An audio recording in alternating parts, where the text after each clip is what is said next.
Hello everyone, welcome to Club Extra here on Club at 22, the Rangers podcast, and to our random interval crossover show that me and Stevie like to do. So yes, I'm Scott Carney, and obviously joining me tonight is Stevie Clifford. Stevie, how are you, mate? It's been a while.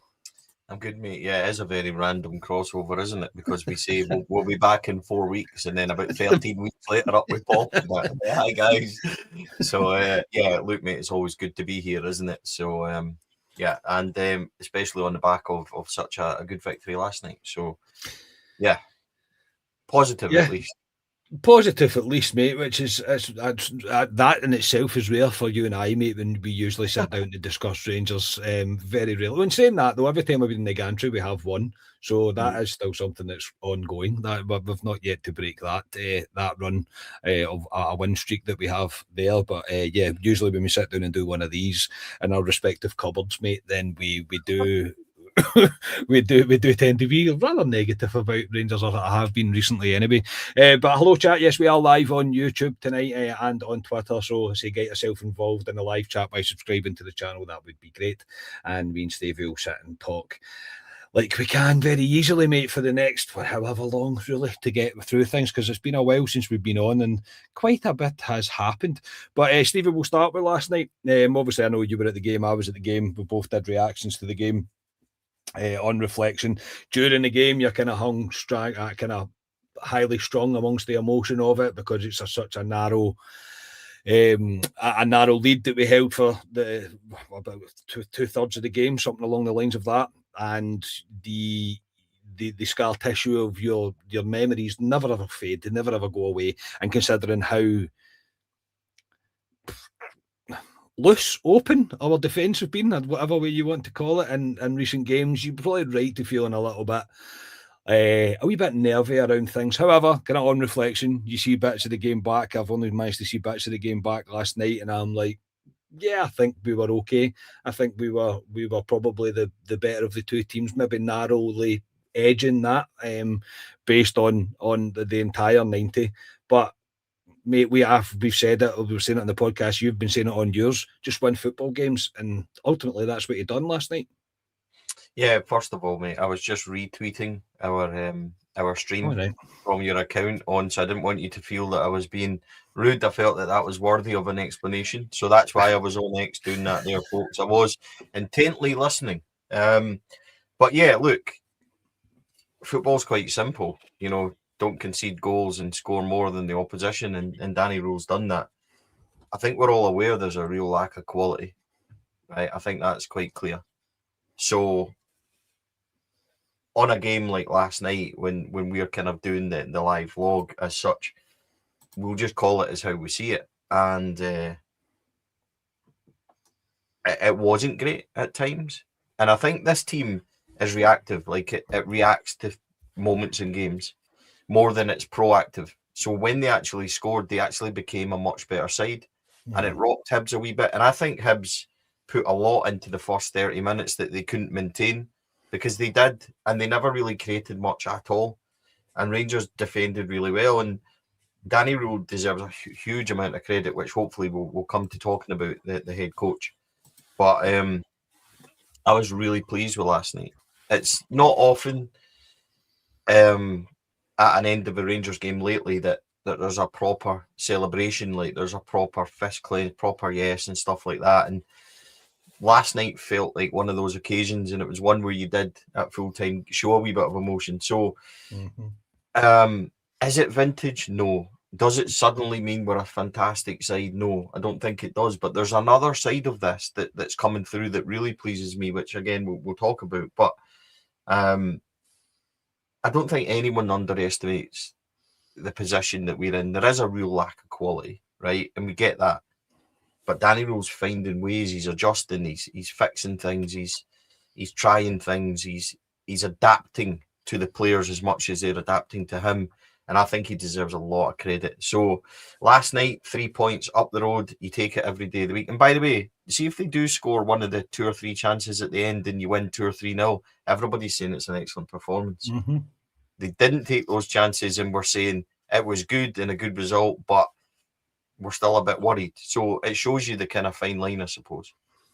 But yeah, the fickle bunch that we all are, including myself. I mean, absolutely, including myself. I think the biggest. I'll start with the negative in the game. The concerning bit was the kind of middle of the first half, if you like, for the large period of that, where I thought we completely lost our way. I thought the shape was a mess. I thought the composure was kind of gone. We were panicked. We couldn't really deal with it the way Hibs were pressing us. And I would say we took the lead against the run of play, but Hibs didn't take their chances, and that's what I said last night as well. Hibs didn't take their chances. We took one of ours, and yeah, ultimately that's just the way that the cookie crumbles. I thought the second half was poor in quality all over, but we were the ones that probably looked more likely to score in that second half. And saying even on reflection, when you do calm down after the game, and you're always kind of when you immediately do a reaction after the game, I don't make any apologies for it. I'm heavily invested in every Rangers game emotionally, so I make no apologies for giving that reaction there and then. But when you have time to reflect on it, you look at it, you go, Jack Butland never really had anything to do. There was no real pressure on Rangers, and we should have done better. We should have done better with our chances. But again, I'm not being overly negative on it. I was delighted. I actually said I ran down the stairs of the club deck because I didn't want them to change their mind to find a way to somehow say that we drew that game or we lost that game or whatever. So I was like, let's run down the stairs as quickly as we can. But I'm delighted with it. It's a big 3 points with the game that we have coming up as well. And as you say, Stevie, what you said, the amount of, I would say, change in the starting 11 as well. Yes, there's reasonings for pretty much all of it, but again, it probably leads me on to Danny Rulme, as he's got to work with what's in front of him and what he has there, and not everybody there's our cup of tea. There's a few in particular for me. I can't really understand why they would be picked. Yes, but they have to be, obviously, because of the lack of options. But I feel like once options come in, I really don't see any place for them in the team.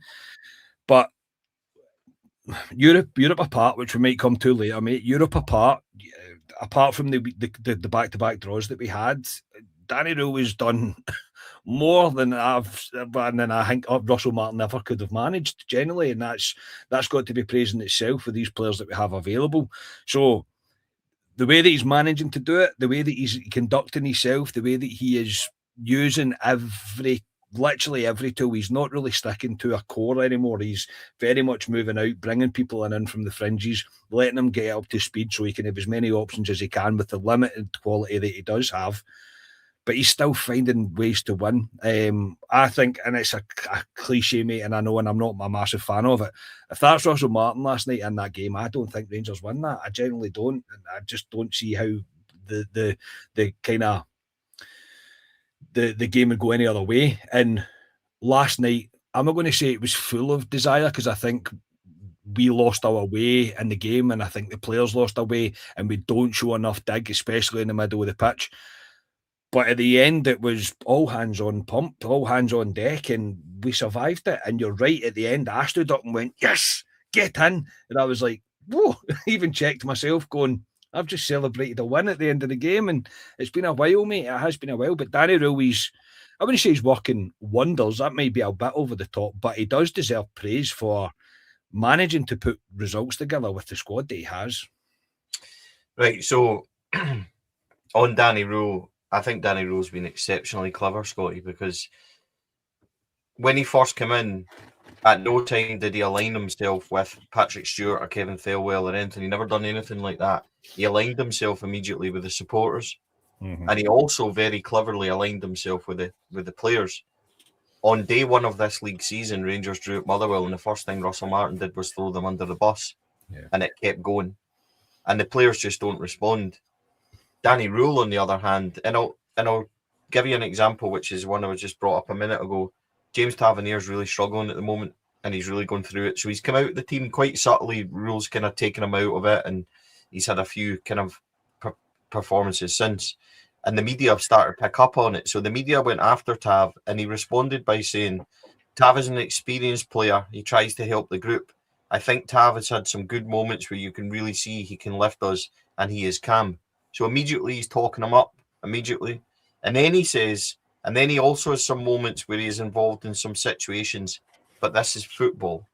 And it's very clever. He's almost saying, look, I know that he's not playing well. I know that there's moments, but he then protects them immediately, right? Again, and he's been very clever like that. Now, after Ferencváros last week, Rangers didn't lose Ferencváros because they were ripped apart or because Ferencváros were much better. Ferencváros might have had more of the ball, but they didn't rip Rangers apart.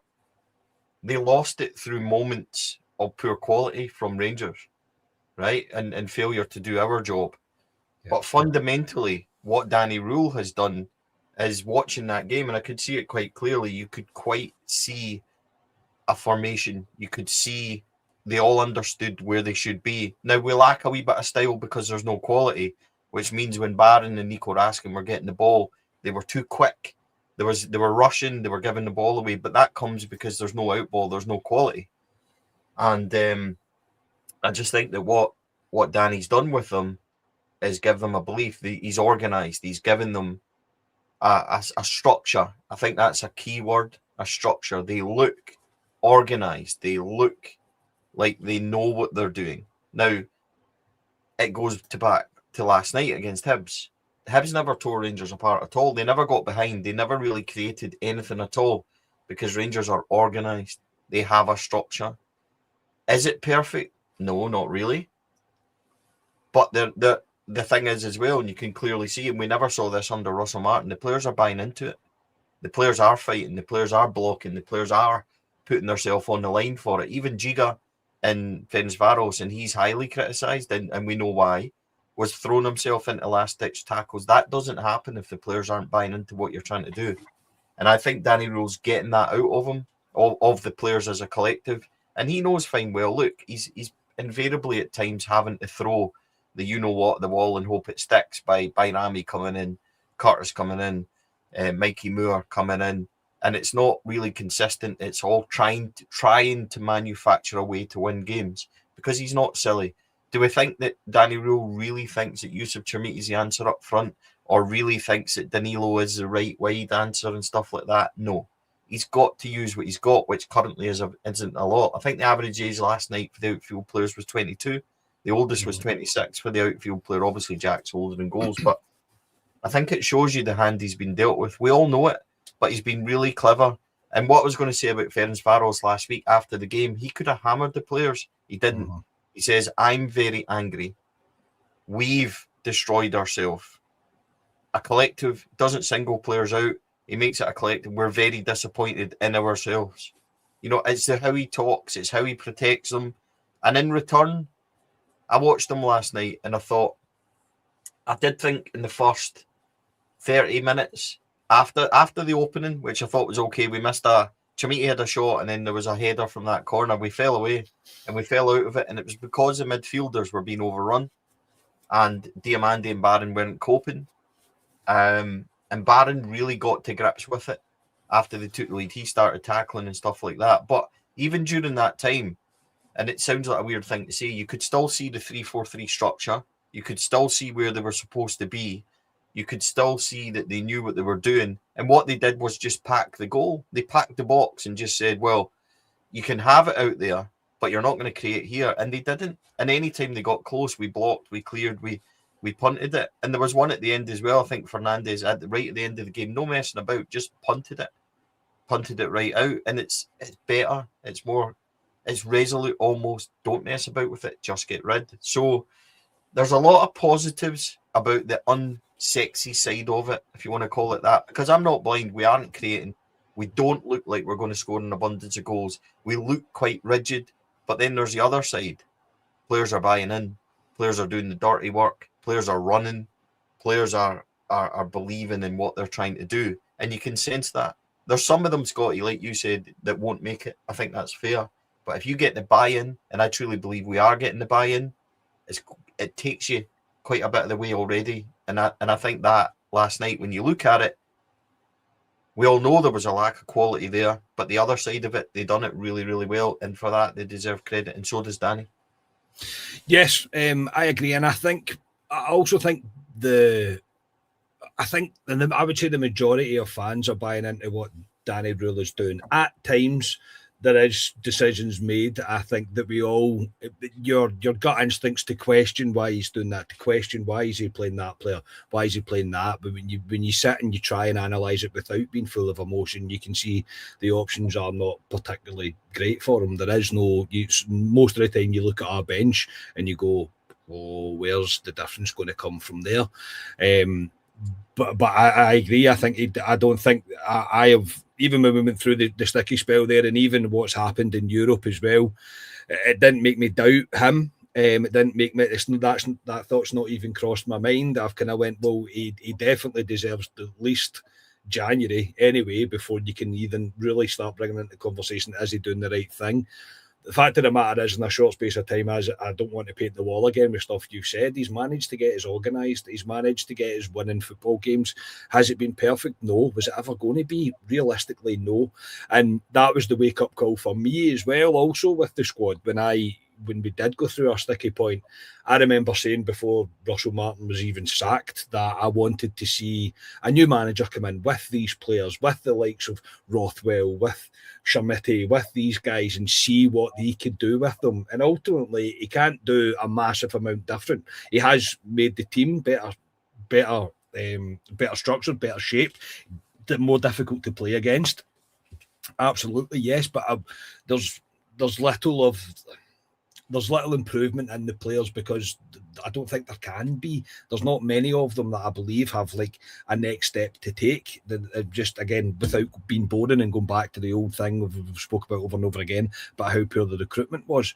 But what he is doing is he's polished the turd, I think, as much as he can possibly polish it. I don't think it can be polished anymore. We're at that point where, and I even said last night on the reaction, I've kind of changed how I'm reacting to games after it when I'm coming on and doing a pod after the game, because there's no point in me over analysing these players and telling you the same thing that I told you last week, because we've already made up our mind. And not that we've made up our mind, we have seen evidence now that there is not going to be a real pathway for player X, Y, and Z, whoever they may be, whoever we're talking about that particular point. So you have to kind of, right, that's the team we played. What did we do well? What did we not do well? And did we win? Did we not win? That's kind of the way you need to look at it, which is a different way to be.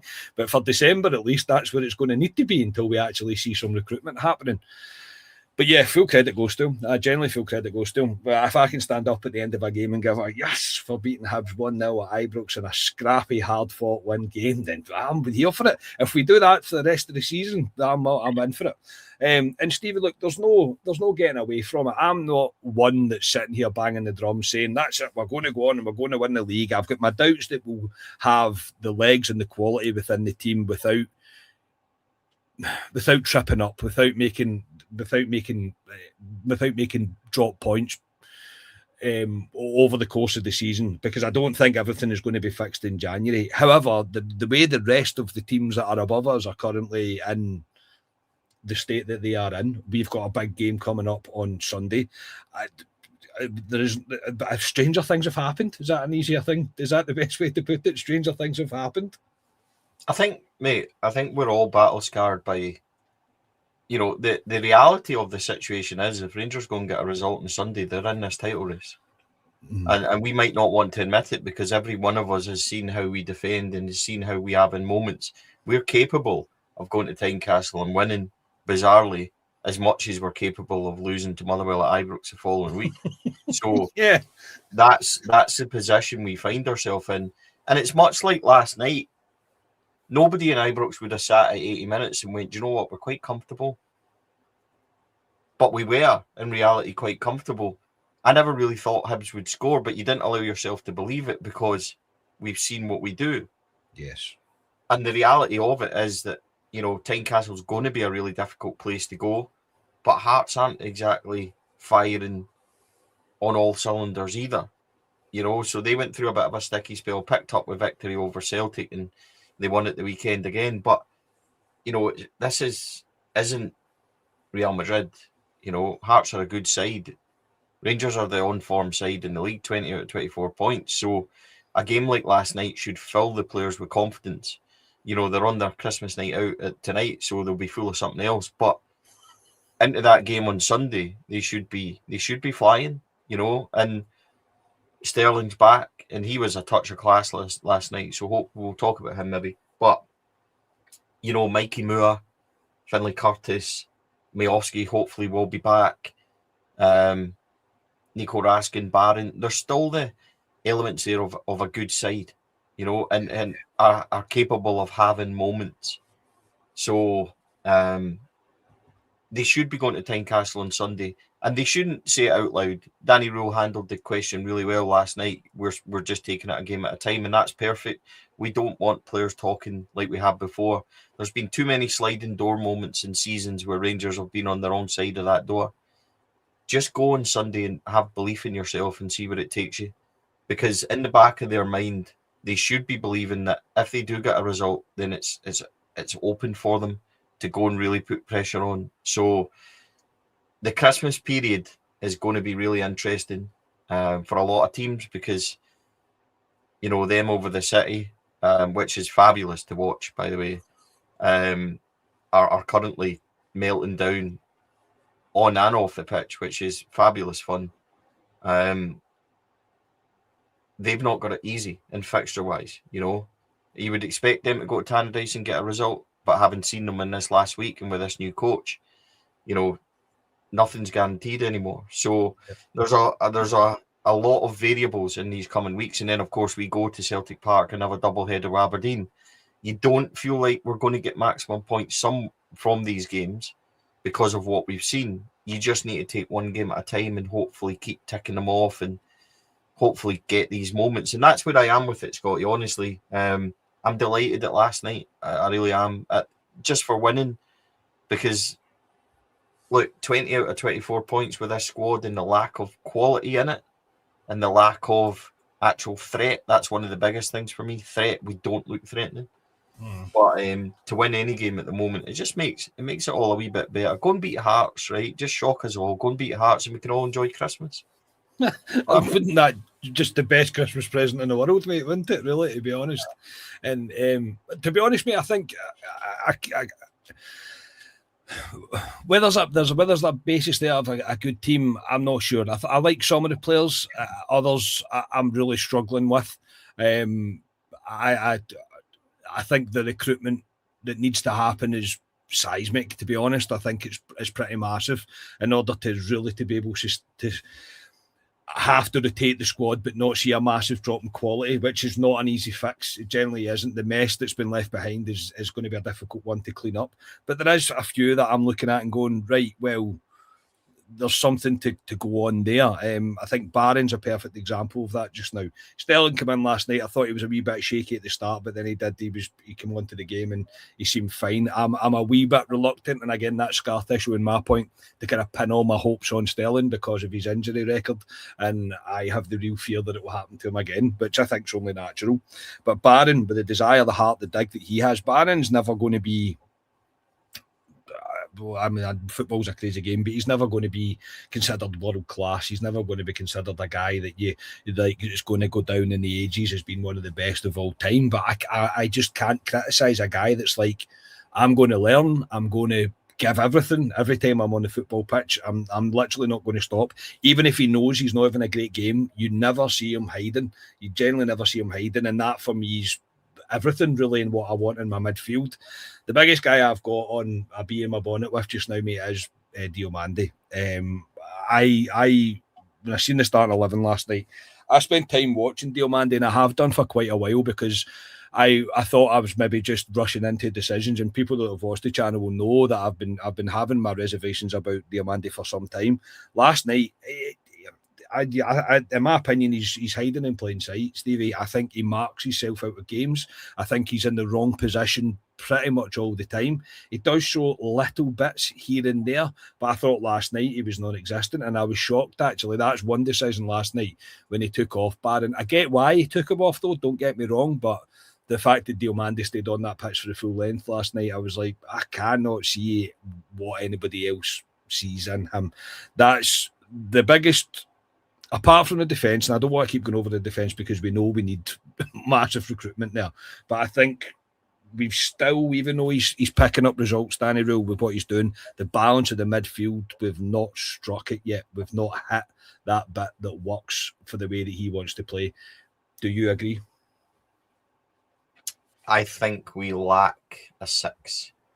I think we lack a dictator. We lack somebody at times that can just stop the play, put their foot on it, and just do the necessary passes around the back. Now, we went from Jack, Davis, Kamara to a midfield that's non-existent, and all three of them could retain the ball. Connor Barron can't retain the ball. He's excellent at winning second balls. Nico Raskin, last week in Ferencváros, done the exact same thing that he did last night, running straight through the middle of the midfield and going in on, and he's got players, he's got options, and he kind of doesn't know what to do because it's not really Nico's game. So you've seen that, and I think we've got, and I think Raskin is excellent. I think he's our best player, but I think he also suffers from the lack of six, from that stability, from being able to run off and feed off. And what was actually happening last night quite a lot was Connor Barron retreated very deep. So he sat in front of the three. Diamande then was left to chase. And Diamande was chasing, but he was getting nowhere because Hibs were easily popping it off. And then their centre-backs, because Chermiti wasn't pressing at all, and Chermiti didn't follow anybody, which meant their centre-halves were also coming up, which means that the midfield area was flooded. And Rangers were relatively strong defensively, but they couldn't go anywhere with it. That's the point. And that's because Barron was ultimately very deep protecting as well. But to us, it looked like massive open spaces. And it was because Diamande was chasing and he was constantly, what they needed to do was be closer together and step out. And you'll actually notice that when they did that, when Rangers scored, they actually did that. And Barron took 20 yards up the pitch, and it made the world of difference. Actually watch the game back and pick up on it, because it does happen and it makes a world of difference. But when they're not connected like that, and Barron then goes run, and I talk about this with Nico Raskin quite a bit, Nico takes so much on his shoulders that he goes and hunts, he goes and chases. And Neil McCann said he was ill-disciplined, and I understand why he does it, Nico, but he gets pulled out of position, and teams do that in order to move our players about, and they get moved about. And I just felt that Diamande was suffering last night from that. Do I think he's playing well? No. Do I think he's going through a really bad spell? Yes. Subsequently, why he missed out on AFCON as well for Ivory Coast. So I don't think he's a bad player, Scott. And the thing is as well, he's got a lot of suitors. We'll be able to get money for him. Yeah. I think that, teams like him, and I genuinely believe that there's players in that team who are suffering from a lack of quality around them. I truly believe that Nico Raskin is one of them. I believe that Diamande is a better player than he's shown. Do I think he's Nico Raskin levels? No. And we've both seen them suffer this season. So I think a six is absolutely vital. There's a cause to say that the spine of the team in January is absolutely essential. 4, 6, and a 10 is really, because we lack. Telo Asgard is not, and a 9, ideally, mate, and a 9 would be good. This is the issue. This is the issue. We're going to have to accept this issue that fans want 8 and they want 6 in January. It's not going to happen. I think it's more likely to be around 3 or 4. Yeah, and they will look at the spine of the team. So I think you'll get 3 right up the middle, and you'll get a left back who we desperately need. And Young Homa, to be fair to him, has been fairly steady the last couple of games. And he's not spectacular. He's still a very young boy. I was quite harsh on him earlier on in the season. He shouldn't be playing every week. I think that's fair. And he at times he looks really, really bad. But he's been steady lately, and he's played some good games. So to be fair, he does need a hand. Scott, he shouldn't be playing this many games. So with all that said, I think that's how our January will pan out. But the vital thing about that, mate, is those 3 or 4 have to work. We cannot have 1 success out of 4. We cannot have that hit list. It cannot happen like that. So it's going to be interesting to see what they do. They have to get it right. So going back to Diamande and Raskin and Connor Barron, they will be massively helped by a number 6, and that's where I am with it, mate. Yeah, mate, I get where you're coming from. As I'm going to quickly change something that I've just realised along the bottom that's been running underneath us as we've been talking. It does say that the live show's on the 16th. It isn't. It's on the 17th now. So thank you, Alistair Pearson, Mr. Eagle Eyed, who's just messaged me and said, by the way, mate, that's the wrong date you've got down there, because we have changed it. So yes, it's the 17th. Sorry, everybody, I'll get that changed. But yeah, look, mate, I get it. I don't agree with Diamande. Honestly, I don't. I don't think. I think we're hoping that he is something, and I do think a team would take him off his hands, and I would be quite happy to see him go. He's a guy that I just don't think works. I've not really seen him fully working. I mean, he played kind of higher up the pitch. I think it was against Kilmarnock. He played slightly higher, and I thought he started the game really well. And I thought, well, that's something new. I've not really seen that from him. And he did play that pass last night for Gassama, the one that got ruled offside. Again, a good pass, but it's too inconsistent for me. And maybe it is just pure. Maybe sporadic. Maybe it is just pure form, mate. Maybe it is. Maybe it is just pure form. And I'm just being too much a Rangers dad. Let me see. No, not at all. Let me say something else on him then. If you offered me the 6 million that was rumoured in the summer for Diamande, the answer would be yes. I think that's obvious, right? But there's also a concern of how you replace him. Every time we've put a player out that we think's ready to leave Rangers, whether or not it's Goldson or whoever it is, whenever that happens, Rangers don't replace them with a player that's better. Mm-hmm. And that's maybe a wee bit of battle sort of scar for me as well, because that's happened every single time. So yes, would you take the right money for Diamande? Yes, you would, but you've got to then go and get somebody better or somebody more suited to our game to come in. So I would honestly, as much as I'm ready to give up on a few of them, Diamande for me has shown me enough that with better players around him and more quality, he can be a really good player for Rangers. So it's one where I'm really he's on the, remember the old famous like traffic light thing that Danny ruled on. I'm pretty sure that Mohamed Diamande would be the one that's in the middle. You know what I mean? Not green, not red. He'd be the one in the yellow in the middle, and we would be, or the amber as such, and he would be the one that probably has to prove himself much more, but maybe Rule feels he can, and that's how I feel about him. So we'll just need to wait and see. And no doubt, mate, I am not disagreeing with the whole form aspect and question. Yeah. I'm not defending that because I think that's obvious. I just think he can be better with other players around him.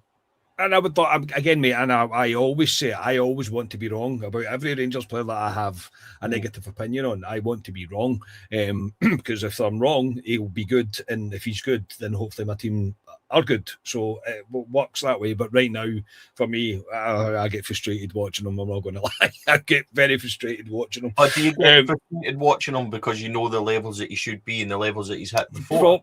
Probably, mate. Yeah, that's probably. Does that then tell you that he could hit them again?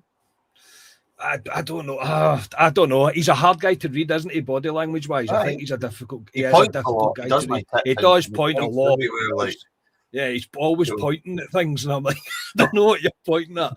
He does point a lot, Diamande, so he does. But yeah, maybe, mate. And I don't know. Maybe it's the money that we paid for him. Maybe that's it. Maybe I'm going right. Well, you should be doing more, and he isn't. I don't know. Maybe I'm being overly harsh on him. I'm not 100% sure, but he's got. I think there's a lot of lack of quality in this squad.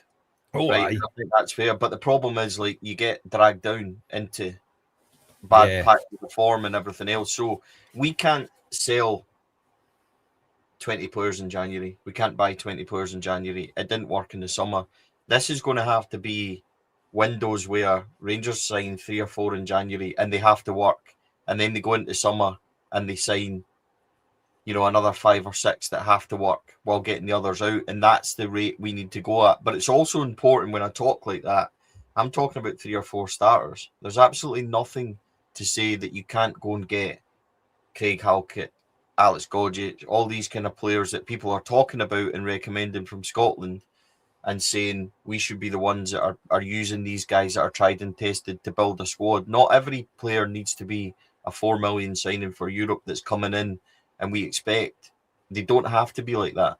Walter Smith had Alex Cleland, Kirk Broadfoot, Alex McLeish picked up Nacho Novo and stuff like that. There is players there that we can use to build our squad in the same frame of getting your 3, 4, 5, 6 first team starters, because these guys you buy for the squad will come in saying, I want to be a first team starter, and it pushes everybody. At the moment, we've got 20 players who are all on the same level as everybody, and that level isn't good enough, and it drags the ones that are maybe better down, and the ones that could be better down also, because you're not telling me Gassama isn't a good player. Gassama's a good player, and he's shown that, but he's been dragged right down, and he's out of form. Mikey Moore's hit a wee bit of form. Miofsky's finally looked like he's found the way to the net, and players can, pick up, but if everybody's on the same level, we notice when a player picks up, and we notice when they dip. Before, when they dipped, they would maybe just come out of a Steven Gerrard team and somebody else would come in, like Jermaine Defoe would come in for Morelos. You know what I mean? And if he didn't play well, then in came Cedric Itten to score against Motherwell like he always did. You know what I mean? There was, and you didn't fixate on the fact that Morelos didn't play well because somebody's come in and scored a goal. At the moment, we've got a team where the level is just completely there. Nobody's capable of taking the next step above or covering for their pal if he's having a bad game. You know what I mean? So we notice it, we fixate on more, because everybody in every single game is more or less playing 5 or 6 out of 10. So when somebody does do a 7 out of 10, we go, he was quite good today. When in reality, he was okay. Somebody said to me last night, Chermiti had a decent enough game, and he did. He was probably a 5 out of 10, which is better for him, but he's still nowhere near where he needs to be.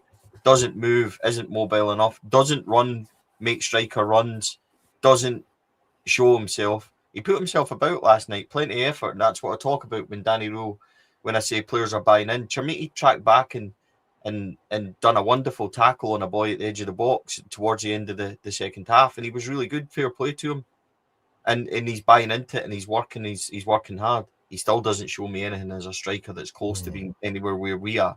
So he might have been slightly better last night, but still miles away from where we need to be as our 9. So look, I think there's a real case for, a big discussion on who you would keep and who you would bring in, and all different kind of names and options of what you would do. I'm just pretty sure that Rangers need to tackle the spine of the team in January. Like that for me is absolutely urgent. If you can fix the middle of the pitch, make them more robust, make them more comfortable, make them being able to move 20 yards up the pitch because they trust the guys behind them. If you can do that, Rangers might begin to heal themselves and begin to get to the levels they need to get. But it's, it needs to be done. Yeah, and that was a hell of a defensive Diamande, Stevie. So I'm going to give you an applause for that, because you did. But look, mate, I'm not kidding. I get it. I do 100% get it. I think try to be objective. I think reasonably calmly objective on it. Like, I'm not disagreeing with you what you're saying about form and that. I just think he's not one of the ones that I look at and think, if we bring in 3 or 4 players, is he going to get better? I think Diamande would get better. There's others in the team that I think it doesn't matter if you bring 10 mates around you, mate, you're never going to make it here. And I feel like that about a few of them. And a few of them are in the wrong movie. So I think they're all obvious. We could go through them and we could talk about them, but I think we all know who they are. I mean, Diamande for me is maybe I'm just seeing something that's not there, and maybe I'm allowing myself to think completely differently, but we will see in time, won't we? By the time we go on in our 4-week one, which will be about 12 weeks, we can revisit this Diamande one. Yeah, look, mate, and I always want to be wrong, mate, but I get what you're saying about levels as well, in terms of the team kind of not regressing, but we are just we're kind of plateauing as a team. So when somebody does, as you say, have a good game, and that's like even last night, as soon as you say the words that come out your mouth without Schmidt putting the ball in the back of the net, and you say Schmidt was better, immediately you get, but he didn't score, he didn't do this, you're like, aye, but he's been better than what we've previously seen. But again, he's nowhere near what we would expect from our second biggest signing of all time. And I know the price is not his fault, but even Mikey Moore, that's a guy that I get the feel with the way that you're saying that is I think Mikey Moore has came on. Absolutely, he has came on from what I previously seen from him, and he's a guy that I want in my team because he looks dangerous and he looks like he's settled. I would say he looks like he's settled into what he's doing, the formation that he's doing. He's bought into what Danny Rule's given him. He's not been confused or kind of bamboozled by the stuff that was coming out of Russell Martin's mouth, and he's the guy that would get forward. But again, he's still probably not reached the heights. He's even said so himself in interviews. He's like, I need to be better.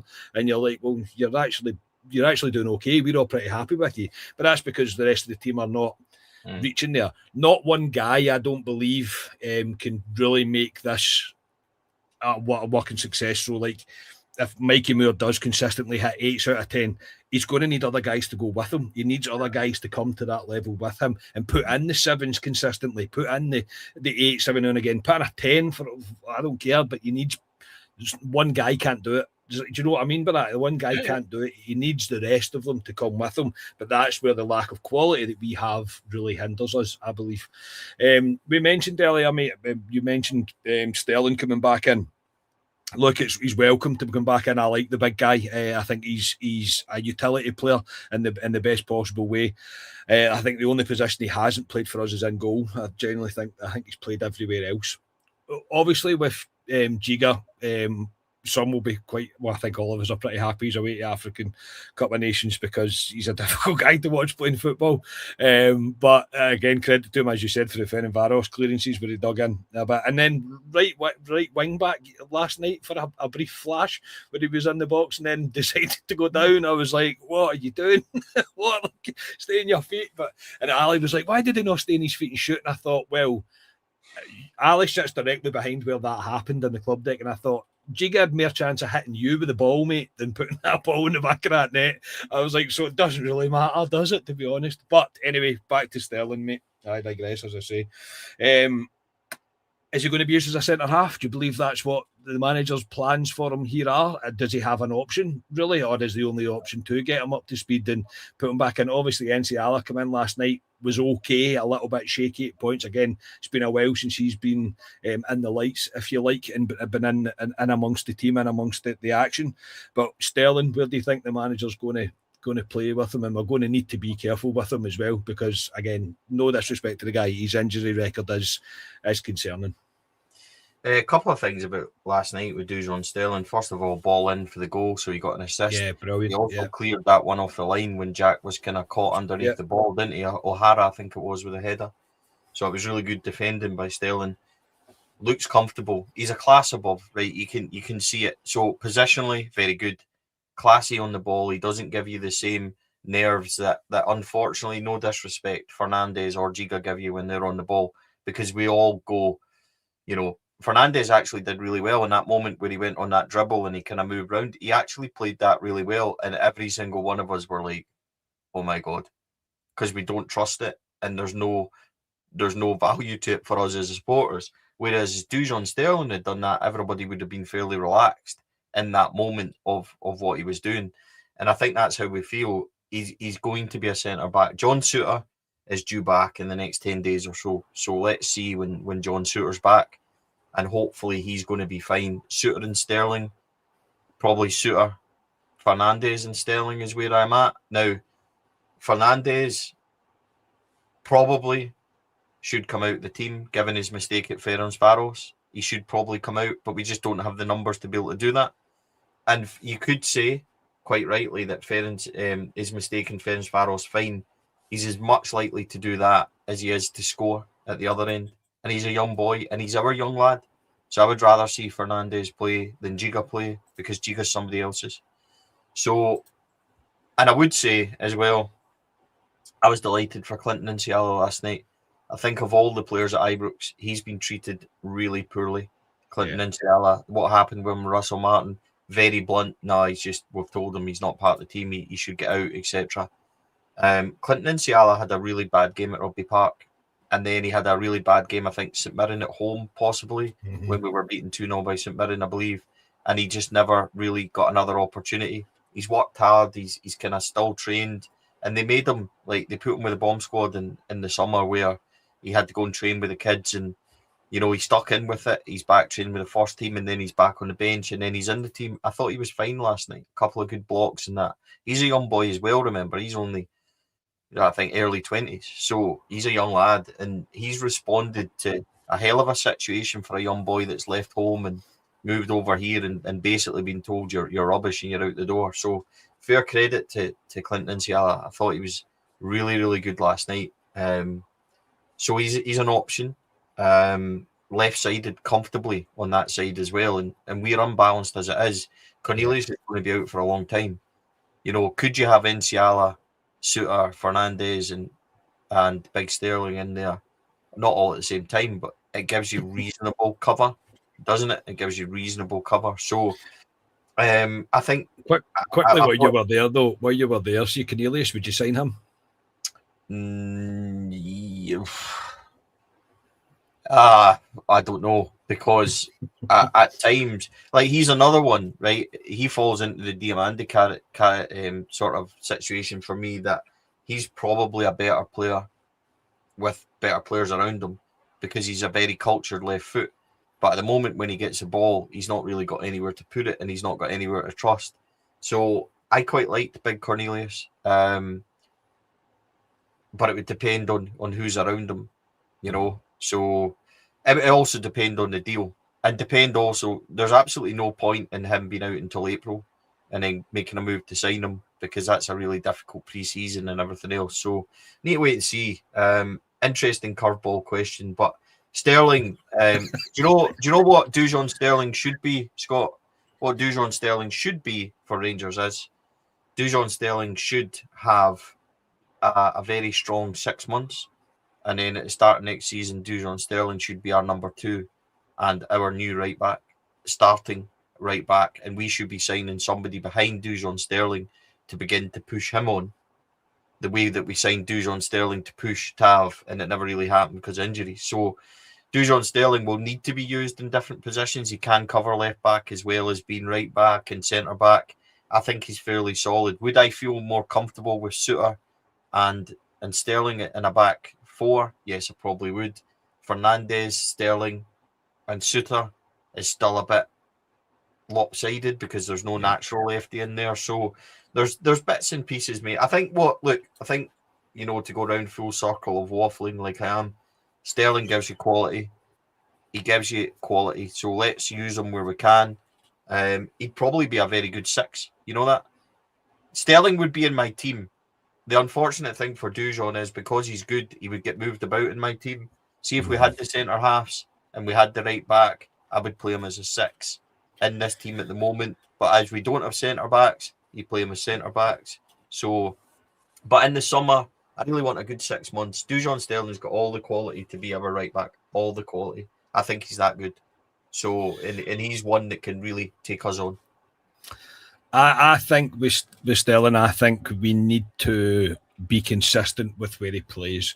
And I get that he's a utility player, and I do that he can be able to do a job, but more often than not, he should be playing in the position that we decide, or they've decided that that's where he's going to be. And right back is probably the one that we all kind of look at. I like his strength in terms of the way he'd be able to go forward. And I think that's his. I think he was a right back. We signed him and played him left back. That's right, wasn't it? And then at that point, he literally played everywhere. I think after that, apart from right back, when he was fit. So he originally signed as a right back with the ability to play really anywhere across the back line. So yeah, but I think it would be. I mean, I'm not for keeping Max Aarons. He's one that I would be quite happy for him to go. I don't think he's ever really going to be the quality that you're going to need. I'm going to annoy everybody because I agree with you. But the loan signings and this clamour for us to send back the loan signings and that, I don't see it happening in the slightest. because we've not got the squad for it and we've not got the positions. So Cornelius, depending on his injury recovery, might be the only one, which is obvious. But the rest of the loans, everybody's just like dump the loans, etc. Not going to do that. Not going to do that at all. So I'd be. And again, it costs the club money, doesn't it? If we decide to terminate the loan, it costs the club money to send them back. So it's kind of counterproductive in a sense. Yes, there's someone we wouldn't like to see playing for us. Like Giga's a perfect example, and I don't think if you could. Aarons and Giga would be the one, mate. Sorry. Yes. But on the Aarons thing, I think, Aarons to me looks like a wee boy. There was a moment last night where he just got powered off the ball, whereas Sterling, who was running the other side, just nudged the Hibs boy. And he was out the way, and then he banged into Aarons, who moved about 10 yards the other way because he's just soft. Like, he looks like. I don't think you can. I don't think you can get past that guy either. I like the amount of times he kind of just constantly hits like a roadblock, and he can never seem to get past these man. And I know, look, he's not like a natural right winger or that, but even like in the middle of the park when he's pushing forward, he very rarely gets past this guy. He has to make a pass, and because he doesn't have that initial acceleration, I don't think. But for me, he's not been a very impressive signing. But I agree the termination of the loans things. As I say, I would love to be able to just pack them up and send them, but it's not the way that football works. And because, as you say, I think we'll be doing well if we get 4 signings in January. I think we'll be doing very well. I can't see them just ripping up loans and sending them back. We're going to need a squad at points, and we're going to need to use all of the squad due to the way the recruitment has landed us. But yes, with Sterling, again, I just don't want to pin too much hopes on the guy, but I think it's good to see him back. I think he's a welcomed return. He's a wee lift for everybody, I think, because everybody likes him. There's not many people that I've spoke about that says that they don't like Sterling, but it would be good to see him nail down a position and we use him consistently in a position with the ability to cover elsewhere, yes, but it would be interesting to see. So we'll see what we do with him. We'll see what we do with him. But hopefully, right now, as you say, he just has to stay fit for the rest of the season. That's it. Get yourself fit. Don't get an injury. Don't be out for any consistent time, any kind of sustained period of time for the rest of this season. And then you look at him being fully involved in a starter for Rangers now and obviously into next season. So it leaves us really, mate, with the rest of the not the rest of the season up until the Old Firm. We'll probably try and get together at some point, and I don't know when, mate. At the end of January or something like that. I've got no idea when. But whenever everything lands in the right time and we can actually both do it. There's a big game on Sunday, mate. There's no way we can get away from this with any real hopes for us. For us to be taken seriously now, I think in terms of giving us all a shot in the arm and the players a shot in the arm.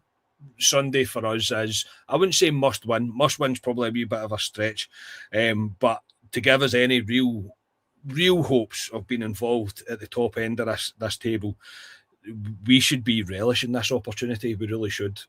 We have good form in the league, as we've discussed. Yes, we've had a couple of draws, but since Danny Rules came in, we have showed consistency in the league. We're picking up points and we're winning games that are winning ugly. But it's crucial for us to do that. These players for Sunday, mate, if you cannot get up for this, then you're never really going to be able to make it here. Yeah, it's the one, isn't it? I said earlier on, it's a sliding doors moment, and we've in recent seasons been very good at getting ourselves in these sliding door positions, but ultimately when it comes to the crunch, they don't see it through and carry it through, and that's the most disappointing thing. The other reason why last night was so important is because it was the first time they were ever able to put a tiny bit of pressure on Celtic, where you could say that'll reduce that to 3 points and then they need to go to Tannadice on Wednesday night. We would normally have drawn that game because it's what we do and we blow it straight away. So that was a pleasing kind of aspect. I think on Sunday, the players just have to take the form into it and believe in it. The good thing for us is Hearts will come and have a go and they won't sit.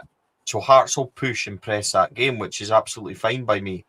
So because that will hopefully then leave room for Mikey Moore, Finlay Curtis or Gassama, whoever plays, and Miofsky up there, who you're hoping is the choice of one.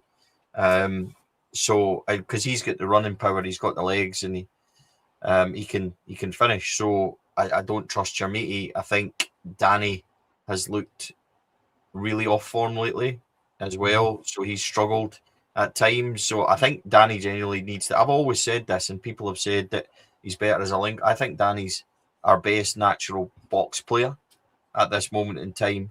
But using him elsewhere, I don't think he's got the legs for it. I think the injury's taken quite a bit out of him. I think if I use Danny, I'm using him on the penalty spot as a 9. And his movement and things is quite good. So he's not been on form lately. So for me, Miovski, and you look to have you probably go 3 again at the back, and Sterling, Fernandes, and Ciala would probably be your 3. I still think probably as poorly as Tav's been playing. Max Aarons probably starts on the right, McComa starts on the left, Raskin and Barron, and then Moore for me, and it's a toss-up between Curtis and Gassama. I think Gassama could be a really positive substitute for us because he will get chances and he will create. Ideally, Hearts would be pressing on and we could bring on Gassama. But Miovski's the one that starts up front. And here's the other thing as well. Like, as much as we talk about the spine, we need a right winger. We need a right winger that's going to perform. Ant-Man hasn't performed, is now out for a couple of months. Bayrami, 3 weeks. So he's not going to be fit and ready.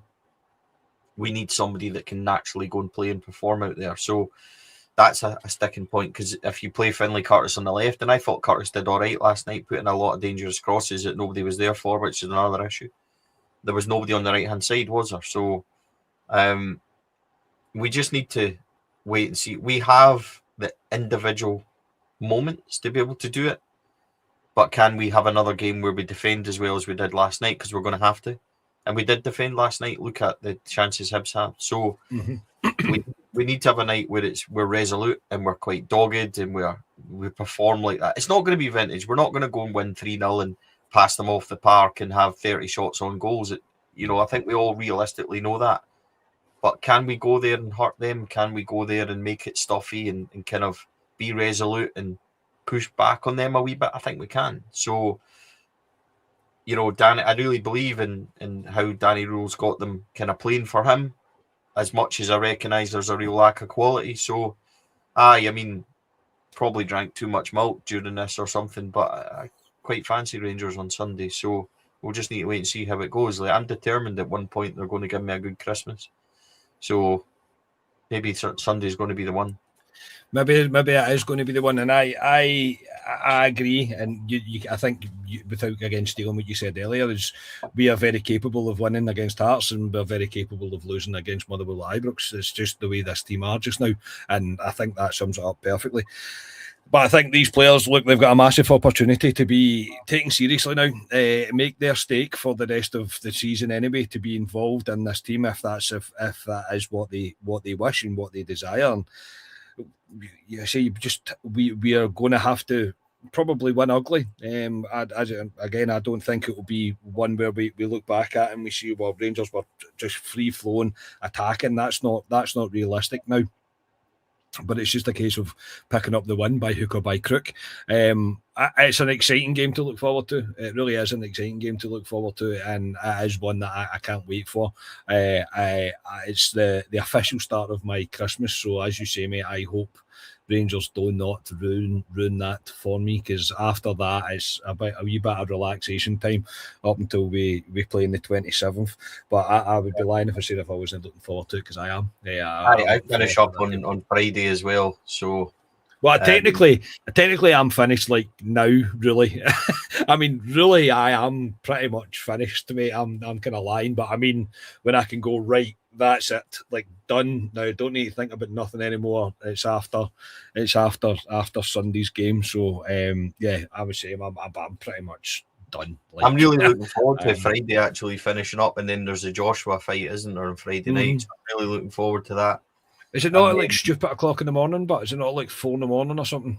Right, mate, I'll go to nap first. I'll go to bed, and then set the alarm and that, and then get up and then go back to bed. So, I mean, that's no hassle to me. So, I'm really looking forward to it. I hope he does. I hope Joshua goes out and smashes them about. So that'll be the start of my kind of we build up to Christmas. Then Rangers go and get a result on Sunday, and it changes everything. So, and the other thing is as well, Scott, and the reason why Sunday and this wee run is vital.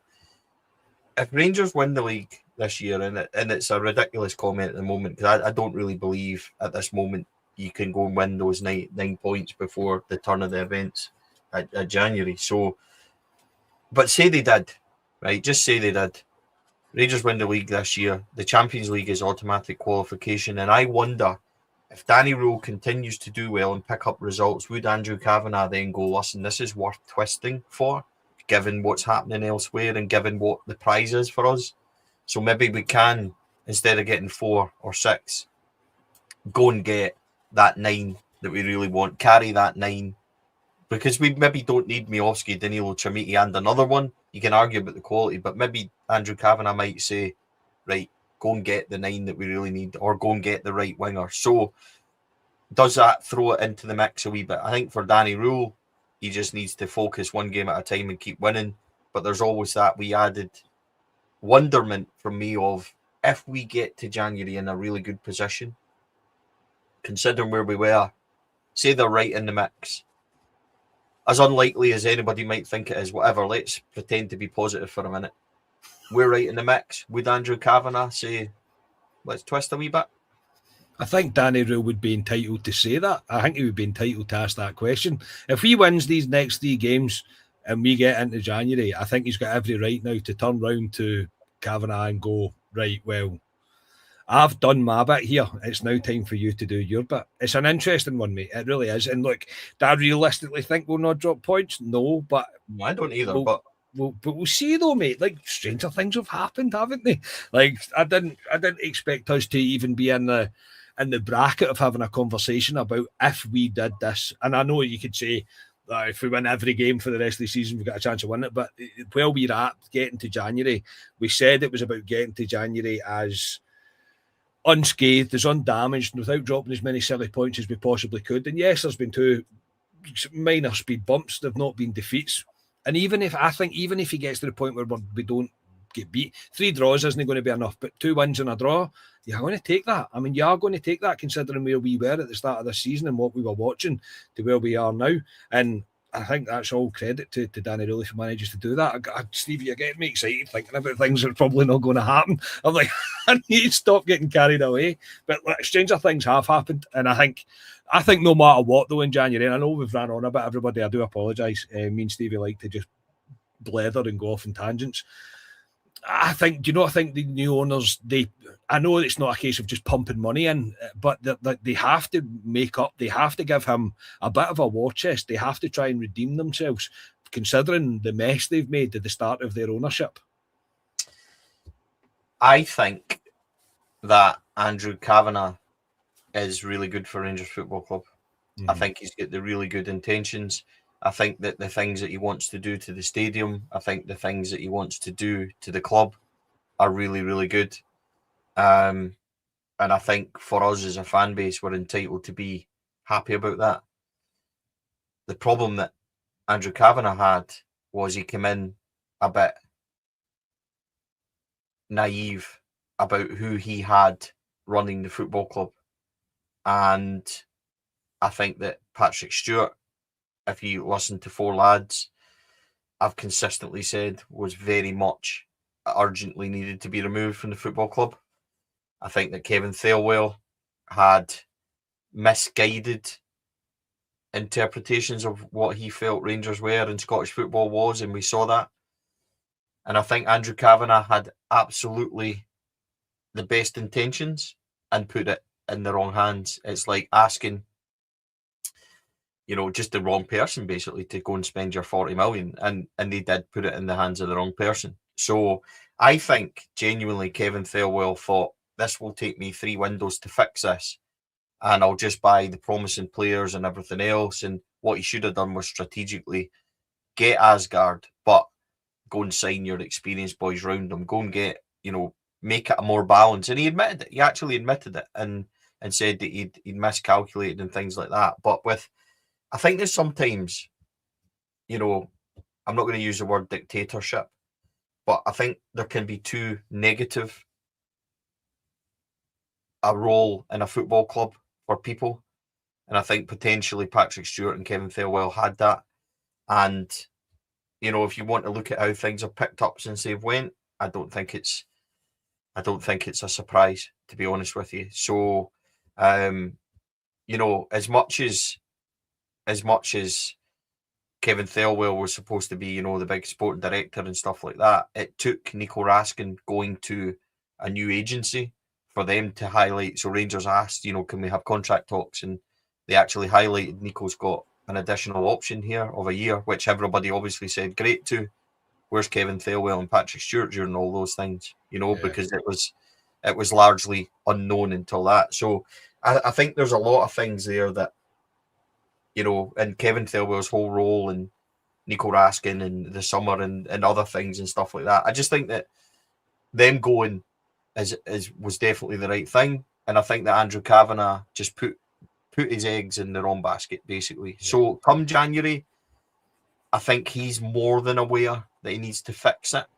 And he's probably more than aware that he spent quite a bit of his goodwill in the eyes of the support. But I also genuinely think he's a guy that wants the best for Rangers Football Club, will bring us stadium improvements, will bring us sponsors, will bring us capital in, and genuinely will spend money on players. And I genuinely feel like that's what he'll do. So Andrew Kavanagh, for me, still got quite a bit of grace, but he needs to have a good January. Everybody at Rangers needs January to go well. Yeah. So they need 3 or 4 really good starters. And by the way, I really want them to go and sign Alex Godzic. I don't care what people say. I know that you're going to be like, oh, you're such a da, and, you know, blah, blah, blah. And I absolutely am. But go and get Alex Godzic, please. It's just an absolute no-brainer for me. You get a good 18 months out of him. You know, you're not signing him to be your starter every week. You're signing him for the experience. You're signing him for the moments in games. By the way, see the cup final on Sunday. I didn't watch it, but I watched the last 15 minutes because I woke up and had like 200 messages on WhatsApp of smiley faces and all that kind of stuff. So I went on, and Godzic in the last 10 minutes fouled 3 times when Celtic were coming the wing and coming down and try to attack. Just sensible. We don't have anybody in our team sensible enough to go and do that, reorganise and be that player. So experience-wise and everything, and I know it'll upset people. I'm all right with that, upset people anyway. So I don't mind that. But out with your kind of 3-4 first team starters, Godzic is one that I'm completely taking. As much as I'm going to look at Craig Halkett on a Bosman as well, and there's others there that I would pick up. Godzic for me, and yeah, that's where I am with it. So Andrew Kavanagh, I'm quite comfortable with. I spoken to him, really like him. I think he knows that he made a rip-roaring mistake in the summer, and I think he will try and rectify it and fix it. Yes. Yeah, looking forward to him doing that. And don't worry about offending people, Stevie. I offend people when I take a puff of my vape. Apparently, I'm the downfall of society for taking a puff of my vape when I do podcasts, which is news to me. It's news to me, but at least I'm doing something in this world. That's what I'll say. Possibly a bit of an overreaction. As long as I've not upset anybody with my Ferns Barrows cup from last week and drinking some milk. So drinking milk out there. Apologies if that happened. Like, it's got a wee Rangers badge on it, so I am sorry if that's upset folks also. But the milk's been quite nice, so semi-skimmed. I don't like the blue milk. Red, by the way, who drinks red milk? Weirdos, mate. And weirdos. I thought it was off or something. I was like, what is this? Like, who's done this to me? Like, genuinely, red milk. People that drink red milk they're the ones that society should banish. Like, you need to watch them, mate. 100%. It's like, so you're having red milk and cereal. It's like you might as well put tap water in it. Like, you generally might as well just put tap water in it. I'm a whole milk guy, mate, because I've got Wayne's as well. They drink whole milk, so we just buy the one milk. So I'm not doing. There'll be a supporter of another. Of another club watching me, then saying that I drink blue milk, and it'll probably make the front page of the papers because I refuse to drink green milk. So I'm looking forward to that one as well. But no, look, it's a massive January coming up, mate, and we'll we'll try our best to get a catch up in January at some point, because it's obviously going to be quite a big, maybe towards the end of January, mate. We'll try and get together and be a bit more organised than we usually are. So we have ran on tonight, shows, haven't we? So we do, mate. Yes, we do. When's yours? 9th. Oh, so it is. Yeah, of you're at January. Edmondson House with CJ and Heart and Hand. Yeah. So looking forward to that. So and big time, mate. Big time. That's big time. I'm just hanging on to the other two, like, so. Just hanging on to their coattails for the ride, but it's almost sold out. So unbelievable reaction. Like, a lot of people obviously come to hear Mark Catley. So it's going to be a good fun night. I'm sure I'll get the piss well and truly ripped right out of me. So it should be fun with the boys. But again, you guys like doing your celebration and all that at the Viceroy is brilliant. It'll be a great night for everybody to look forward to as well, mate. So I'm really looking forward to it. So it's a fun January. But the end of January, would be good. Signed Alex Gogic, and he's been absolutely outstanding for it. Yeah, and I can just come on like the guy from Wolf of Wall Street, with the big arm. Well, I can't actually put arms out in the wee cupboard, but me neither, mate. But yeah, end of January sounds good to me, man. Yeah, absolutely. And Stevie, as you said, we are doing our 5th anniversary show on the Viceroy. It felt only natural to be doing it there, and sorry for the confusion at the start. I do apologise for not changing the ticker down the bottom there. That it is the 17th now, due to Rangers playing Annan on the Friday, which was sod's law, absolutely sod's law for Rangers to do that. But yes, still some tickets left for that. So if you're struggling for a Christmas present for somebody that likes our podcast, ideally, then buy them a ticket, only £10, and come along. We'll be sure to put on a great night. And obviously, if you're going to Stevie, CJ, and 4 lads, CJ and Heart and Hand at Edmondson House, I'm sure you'll have a cracker, because Big Mark Catley will be there as well. Stevie, for tonight, always a pleasure, mate. Thank you. I've kept you longer than I should have, but I appreciate it, mate. Not at all, mate. I think I keep you as well, don't I? Like, we just get together. We're like coupled sweetie wives, like just rabbiting on. Like, so yeah. I hope we've not bored people. I hope people have enjoyed it. But it's always a pleasure, mate. Really, thank you for having me on. It's much appreciated. So look forward to the next one, and hope we can be as positive on the next one, and look forward to stuff, and still be talking about ifs and what buts, and talking about new players and stuff like that come the end of January. So fingers crossed, man. Yeah, it'll be your gaff next time. We'll do it over on your channel next time we're on, mate. Can't do the end of, I would say, can't do the very end of January, because I'm going to Naples. So Napoli versus. Mate, we don't make promises anyway, because we never stick to them, Stevie. It'll be the end of January. It'll be April. So yeah, probably. It'll probably be about April. Yeah, probably be about April. But no, we'll sure to get together again. It's always a pleasure to have Stevie on. You know where Stevie is, obviously, 4 lads pretty much everywhere. And obviously go subscribe over to their channel as well. Before you go, if you've enjoyed tonight, please do subscribe to our channel. Give a video a wee like as well. That'd be very much appreciated. We'll be back on Friday with Club Live as usual. Again, thank you to Stevie for joining me. Thank you to chat, for everybody getting involved in the chat. Really do appreciate it. Hope you have a lovely rest of the week. I hope a result goes our way tomorrow night as well. And we'll speak to you again on Friday. We are Club at 22 and 4 lads had a dream. Good night, everybody.